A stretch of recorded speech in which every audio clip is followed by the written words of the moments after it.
RD बातमी.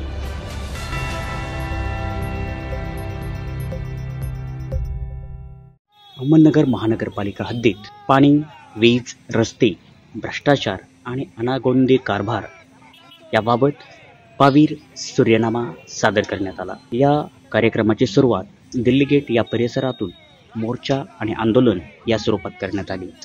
यावेळी people's helpline संघटनेच्या वतीने हे आंदोलन करण्यात आले.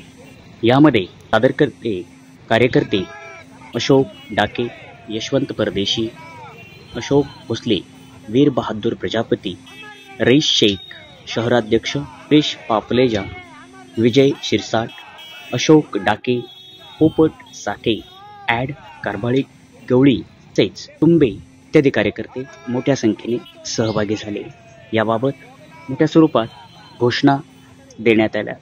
बंद करा, बंद करा, अनागोंदी कारभार बंद करा अशा स्वरूपाच्या घोषणा देखील देण्यात आल्या. महात्मा गांधीजीच्या जयंतीचे औचित्य साधून या स्वरूपावर या संघटनेने आंदोलन सुरू केले.